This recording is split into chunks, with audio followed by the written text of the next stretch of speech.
Welcome to my YouTube channel. आज आपण पाहणार आहोत अंगारकी चतुर्थी निमित्त खास आळू वडीची रेसिपी। तर मार्केटमधून मी काही आळू वडीची फ्रेश ताजी पानं घेऊन आलेली आहे आणि आईनी आळू वड्यांना लावण्यासाठी जे सारण तयार करतात तेही लावायला घेतलेलं आहे। तर पानं एकमेकांवर उलटी सुलटी ठेवून पूर्ण बेसनयुक्त जे आपण सारण तयार केलेलं आहे ते पूर्ण पानांना लावून छानपैकी त्याची एक वडी म्हणजेच आपण म्हणतो त्याला हुंडा तयार करायचा आहे आणि नंतर तो आपण छानपैकी उकडून घेणार आहोत। पूर्ण पानांना ते मिश्रण किंवा बॅटर हे लावून घ्यायचं आहे।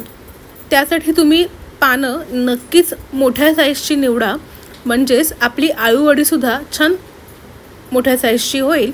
आणि अशा पद्धतीने आपण त्या पानांचा रोल करून त्या रोलला सुद्धा आपण पूर्ण सारणाने कव्हर करणार आहोत आणि त्यानंतर ते एका दोऱ्याने बांधून घेणार आहोत, कारण ते सुटू नये त्यामुळे।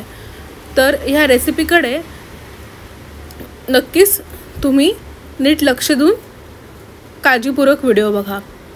त्यानंतर हे पान घेऊन आपण त्याला पूर्ण रोल करून ते सुटू नये अशा पद्धतीने आपण त्याला बांधणार आहोत।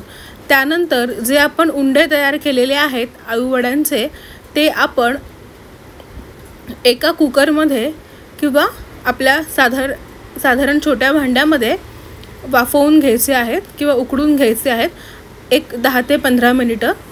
त्यानंतर ते थोडे थंड झाल्यावर आपण सुरीला तेल किंवा तूप लावून ते आपल्या हव्या त्या साईजच्या आकाराने कापून घ्यायचे आहेत। कापताना काळजी घ्यायची आहे की वडी तुटणार नाही आपली। अशा पद्धतीने आईने या आळूच्या उकडलेल्या वड्या कापून घेतलेल्या आहेत।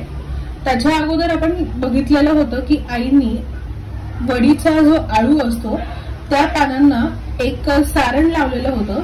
तर त्या सारणमध्ये आईने काय काय पदार्थ वापरलेले हे आई आता आपल्याला सांगेल। तर आपली ही पुढची रेसिपी कंटिन्यूच राहील। आई हे सारण करताना तू काय काय पदार्थ घेतलेले होते? मी बेसन घेतलं, त्यामध्ये मी लाल तिखट, हळद, हिंग, मीठ, तिखट, गरम मसाला, तीळ, जिरं, चिंच, गूळ आणि ओवा हे सगळं घालून मी ते केलं। ओके, तो तुम्हाला कळत असेल आईने काय काय सारण करण्यासाठी पदार्थ वापरलेले होते। डिस्क्रिप्शन मध्ये मी नक्कीच तुम्हाला पूर्ण रेसिपी देईन। अशा पद्धतीने आपण डीप फ्राय आळू वडी तळून घ्यायची आहे। थोडंसं खोलगटच जर तुम्ही कढई किंवा भांडं वापरलं तर छान पद्धतीने आपण आळू वडी खरपूस तळून घेऊ शकतो। मंद आचेवरच तुम्ही आळू वडी तळून घ्या।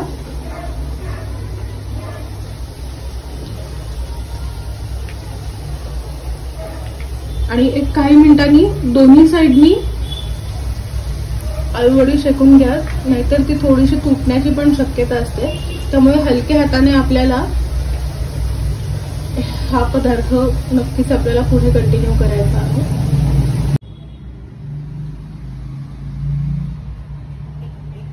सो अशा पद्धतीने आपली आळू वडी तयार झालेली आहे। तुम्ही बघू शकता की शॅलो फ्राय किंवा डीप फ्राय करून किती छान खरपूस आळू वडी तयार झालेली आहे। अशाच नवनवीन रेसिपीजसाठी चॅनलला सबस्क्राईब करा, कमेंट करा, लाईक करा, शेअर करा। थँक्यू।